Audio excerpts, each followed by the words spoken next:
ప్రియమైన సహోదరీ సహోదరులకు ప్రభువు పేరిట వందనాలు.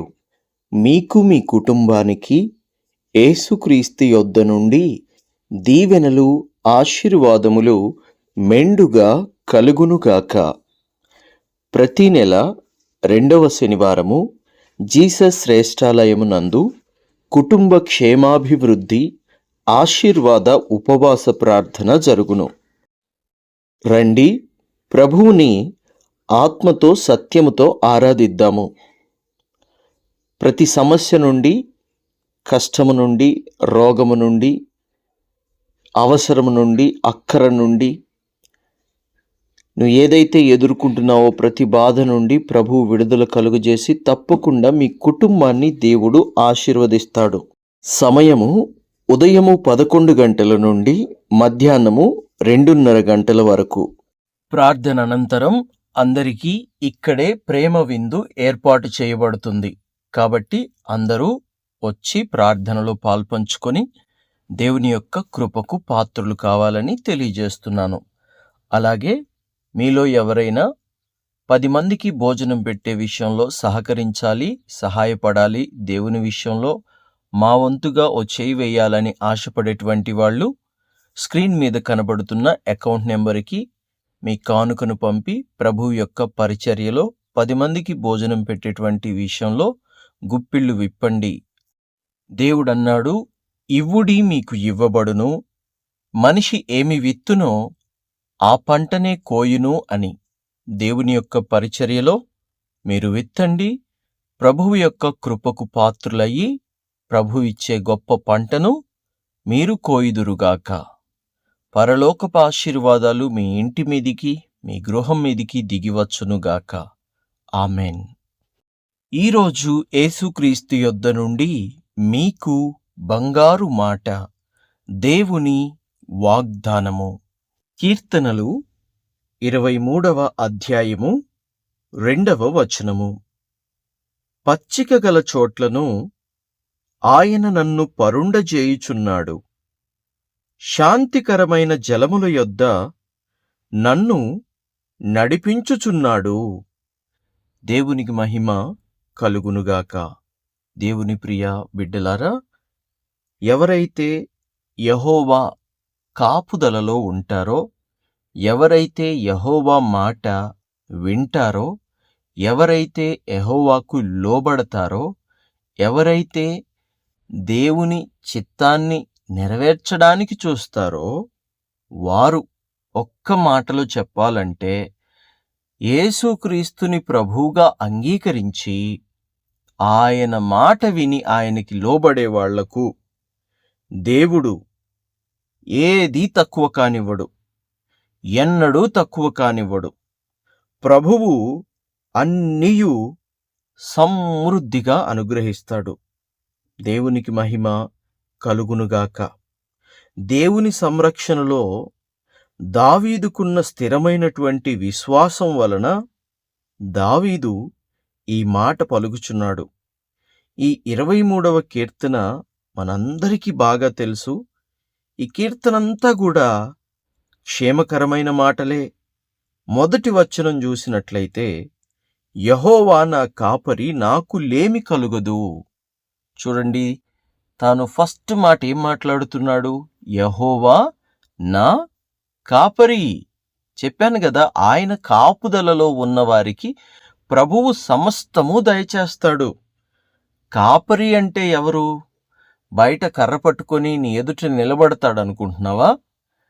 కాపరి నీ హృదయాన్ని కాచేవాడు. మనది ఆత్మ సంబంధమైన భక్తి, మనది ఆత్మ సంబంధమైన విశ్వాసం. మనవన్నీ కూడా ఆత్మ టు దేవుడు, దేవుడు టు ఆత్మ. ప్రియుడా, నీ ఆత్మ వర్ధిల్లిన కొలది అన్ని విషయములలో నీవు సౌఖ్యముగా వర్ధిల్లుము. ఇక్కడ నీవు మాట వినాల్సింది మొట్టమొదటిగా నీ ఆత్మలో మొట్టమొదటి మాట నీవు వింటే, ప్రభువుకి లోబడితే, ప్రభువు చూపించే కృప వేరు, ప్రభువు చూపించే ప్రేమే వేరు. ప్రభువు కనబరిచే ఆ యొక్క కృప వేరు అంతే. దేవునికి మహిమ కలుగునుగాక. కాబట్టి ఆయన కాపుదలలో ఉండాలి. మనకి ఎన్నో చెయ్యాలనిపిస్తుంది, ఎన్నో చూడాలనిపిస్తుంది. వాటన్నిటిని మనం కంట్రోల్ చేసుకోవాలి. ప్రభువు చెప్పినట్టుగా నడుచుకోవాలి. ఆ సమయాన్ని మనం ఏం చేయాలి? ప్రభువు చెప్పినట్టుగా నడుచుకోవాలి. కంట్రోల్ చేసుకున్న సమయాన్ని ఏం చేయాలి? ప్రభువు చెప్పినట్టు నడుచుకోవాలి. సినిమాకి వెళ్ళాలనిపిస్తుంది, ఒక పక్క పరిశుద్ధాత్మ దేవుడేమో సినిమాకి వెళ్ళొద్దు అంటాడు, ఇంట్లో కూర్చొని బైబిల్ చదువుకోమంటాడు. పరిశుద్ధాత్మ దేవుడు అంటాడు, ఈ సమయాన నువ్వు పలానా మనిషిని కలుసుకొని సువార్త చెప్పు అంటాడు. లేదా పలానా మనిషి కోసం నువ్వు ప్రార్థన చెయ్యి అంటాడు. నీ బిడ్డల కోసం ప్రార్థన చెయ్యి అంటాడు. నీ కుటుంబం కోసం ప్రార్థన చెయ్యి అంటాడు. అలాంటి సమయంలో నీవేం చేస్తావు? సినిమాకి వెళ్ళాలని అనిపిస్తోంది శరీరము, వద్దు, సువార్త చెప్పు, వాక్యం చదువు, ప్రార్థన చెయ్యి, ఈ పని చెయ్యి నా కోసం అని దేవుడు చెప్తున్నాడు. ఏం చేస్తావు నువ్వు? అదే ఇప్పుడు నువ్వు ఎవరి కాపుదల్లో ఉన్నావో తెలుస్తుంది. దేవుడు ఒక పక్కన వద్దు అని చెప్తున్నా కూడా సినిమాకి వెళ్తే నీవు లోకాశలో ఉన్నావు, లోకమే నిన్ను ఏలుబడి చేస్తోంది. అలా కాకుండా నీకు సినిమాకి వెళ్ళాలనిపించినప్పుడు పరిశుద్ధాత్మ దేవుడు వద్దని చెప్తే నీవు మానుకొని ప్రభు ఏం చెప్పాడో దానిని నీవు ఓపికగా చెయ్యగలిగితే, ప్రార్థన చేయమంటే ప్రార్థన, వాక్యం చదవమంటే వాక్యం చదవటం, ఏదైనా పని చేయమంటే పని చేయడం, దేవుడే పని చెప్తే ఆ పని చేయడమే. నీకు చెయ్యాలనిపించిన పని కాకుండా దేవుడు, పరిశుద్ధాత్మ దేవుడు చెప్పిన పని చేయడమే ఆయన కాపుదలలో ఉండడము. యెహోవా నా కాపరి, అటువంటి వాడికి యెహోవా కాపరి అనే అర్థము. నాకు లేమి కలుగదు అంటే లేమి, ఏమీ లేకపోవడం, ఏమీ లేకపోవడం, ఏమీ లేకపోవడం అనేది జరగనే జరగదు.